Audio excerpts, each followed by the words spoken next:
Magic the Gathering, Wizards of the Coast, Hasbro, whoever you want to call them, are constantly printing sets every couple of weeks. And I own a tabletop game store. And it's kind of annoying that every couple of weeks you're going to have to fork out quite a bit of money to get in a set. Whether the set dies or does well, that's another question. Welcome back to my store, guys, here in downtown Merritt, British Columbia here. And it's a bit overcast today. Let's walk into the store and take a look at what's going on and what I'm ranting about today. So this is my store. I've been at this location since 2017, and I've been in the business since 2008. And there's our little Yu-Gi-Oh section, and there's the Magic section here. That's all Magic, and that's all Magic right there, and that's all Magic, and that's all Magic, and Magic all the way down there. Then you got your Secret Lair drops. You got 4 or 5 SKUs or 7, 8 SKUs of different product lines that are coming out for a specific set. And I like how they've taken Magic and just printing money. And what's happening? Well, there's a falling. It's fallen out. Being a store owner and being here and talking to people as they come in, they're coming obviously to buy more. I sell more Magic than I sell the board games and comic books and the video games. But what I'm getting from people this last 2 years, 3 years, they keep printing sets. They keep coming up with stuff. They keep finding different ways. They keep finding other ways to empty your pocketbooks. Now, what's happening is the older generation players that actually built this game, because without the older generation players, Magic the Gathering would have fallen in 97, 98. It would have been gone. Because of the older generational players doing the events, getting people together, petitioning to get more sets out, petitioning to strengthen the game, and constantly buying product to keep Wizards of the Coast alive. Then it went corporate, and Hasbro bought them out, and then that went corporate and everything. So now with the amount of sets that are being printed, people are fed up. And I get it every day. It's like, oh, another set, and when's the next set, when's the next set? And, I got robbed because with the amount of Magic I buy, that's just my open products. With the amount of Magic I buy for the last, 18 years, 19, 20 years, I thought I was going to get a payout. I thought because I bought a ton of Aether, I have tons of Aether Drift, Dragons of Tucker, every set I've bought for the last 17, 18 years. I thought my payout was going to come when the Final Fantasy came out. I bought that from a tow truck driver, by the way. I thought I was going to get my I thought I pre-ordered huge numbers of it, huge. And we got crumbs. I thought it was going to be my big payouts. I thought I was finally going to get. I turned away. The Saturday of not the pre-release, but the release street date, I turned away about 84. My other guy that was here counted 81 people. I think it was 84, but we turned away 81 to 84 people on one day on a Saturday. Friday wasn't too bad. We only turned away about 44 people. Why? Because they come to the store, they think I'm going to get all the Magic in, because I'm always getting all the Magic in, and they think that I'm going to have all the Magic ready to go whenever they, walk in and grab their stuff and be happy with it.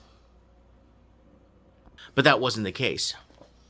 Because Wizards, for years now, want to push real stores to carry Wizards product. So you have to be a WPN real store. This is not a real Magic store. We are not a real store. You come in here, we even tell you, this is not a real store. I'm not over-exaggerating. This is just what it is. And we've accepted it. Players just can't keep up with the drops.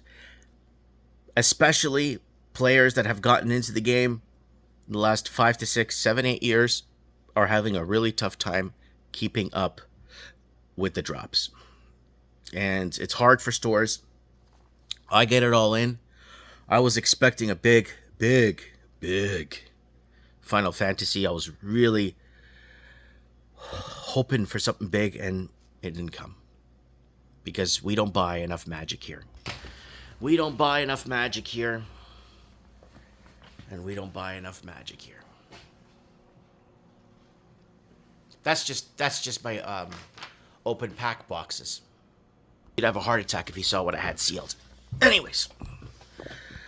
So I took a few notes here. Let's get to them. Devaluation of cards and reprints galore. Reprinting formerly valuable cards like Mana Crypt, Doubling Season, and Fetch Lands. $30 Secret Lair or Master Sets crushed secondary market value. So we covered all this. I think I covered this in the previous video. Collector editions, sterilizing cards, artificial rarity feels like a stock pump, and brand dilution and gimmicks, universes beyond, Warhammer 40k, Fallout, Assassin's Creed, Walking Dead. MTG feels like a coherent fantasy game, more like a licensing sandbox, right? And in 2025, less than 50% is now Magic. Keep that in mind, folks. 2025, less than 50% is Magic. And stores like mine that are not real stores are being left behind that have been selling Magic for ages. Direct-to-consumer model, Hasbro undercuts local stores by selling direct online with exclusive promos or earlier access, or selling only to premier WPN stores only. Poor allocation, stores get limited quantities, high demand for products, receive them late, damaging customer trust. And this is the biggest problem I have with my store, is I'm the only store in town. That's the problem. I wish there was 3 stores in my town. Then I wouldn't be in such a bind with everyone hating on me because they have to drive 90 miles that way and 120 miles that way to get their product, because the store that's supposed to have it doesn't have it. So the distribution companies I've been with for 20 years, they don't give a rat's ass if you're the only store in town. That means you can make money, right? So they don't want you to make money. They don't give a rat's ass. Give me a break.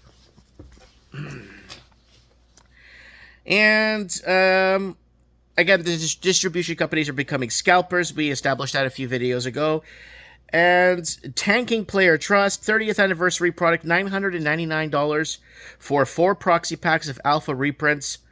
Was seen as a slap in the face to older players. Secret Lair raised foils, $99 US for 5 cards and their low value reprints. MTG Arena is designed for monetization, not fair play. Wild cards instead of trading system. I made a video about that like 4 years ago or 3 years ago, where I showed you guys how I drew 23 lands in my 23 land. My deck had 23 lands, and I drew 23 lands on camera, live. Like, I had it playing, no editing, and show you guys how Magic was giving the game to the other guy because he spent more money, of course, and he kept making mistakes, and they just kept giving me land. I had 7 lands in my hand, and I had like 13 lands on the field, right? So that's how bad it is manipulated, right? And many veteran players, collectors, and LGS owners feel that Hasbro corporate approach has comprised Magic the Gathering's integrity. So I made a video 10 years ago about this, complaining about D&D 4.0. How basically when Hasbro bought out Wizards, the D&D and bought D&D, and D&D 4.0 came out. What a disaster that was. Holy crap. Everyone jumped over to Pathfinder, right? And now what's happening? Hasbro's gonna tank, ladies and gentlemen. Now I'm gonna put a prediction out there because I make tons of predictions. I told you guys we're gonna pull the trigger on a pandemic. We told you a lot of stuff on this channel. This is why maybe the distributors don't like me too much. We did get into arguments over the years about taking something, which I didn't take. Yeah, but Hasbro, look at its stock. It's tanking. Oh, it's going up. It's up this year from the last blah, blah, blah. S&P, with S&P moving, the way S&P is moving, and the way Hasbro, look at the last 4 years. 4 years of Hasbro stock. It's devalued huge. And it's going to devalue. Now, is Hasbro going to cling on to the Spider-Man as a last ditch effort to kind of get more investors to look at the situation. Hey, this is a gold mine here. These guys got they're printing money. So are they going to cling on and hold on to Spider-Man? Final Fantasy here in my town was a complete drop because we got crumbs.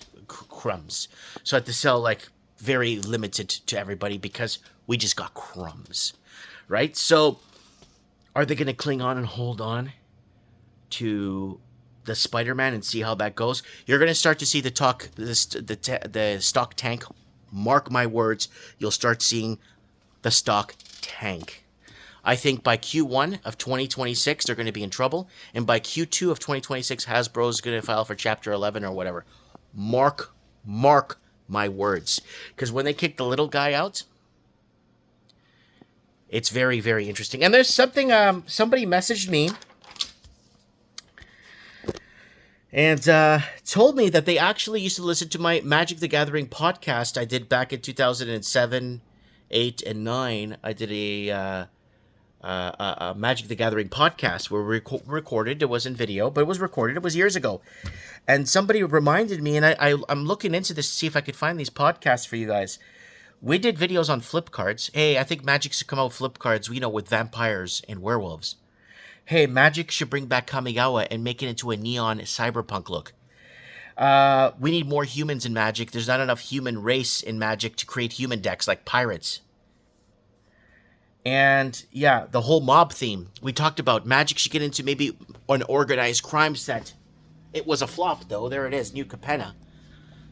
So I'm looking through older hard drives to find those videos, those podcasts, because I remember that person remembers clear as day. And I'm like, wow, I do remember talking about these specific things and how Magic could bring up its game. It's kind of interesting. You talk about something and then it happens later down the road, exactly like you specifically picked it out. Just like we told you wouldn't be able to buy food by 2020. Just like we told you that that there was going to be a falling out between Elon Musk and Donald Trump.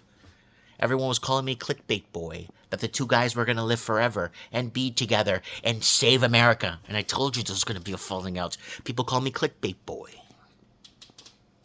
Anyways, guys, you can see why I'm the most hated game store owner in the world. Because we told you. And we warned you. Mike Martin's here. I have spoken.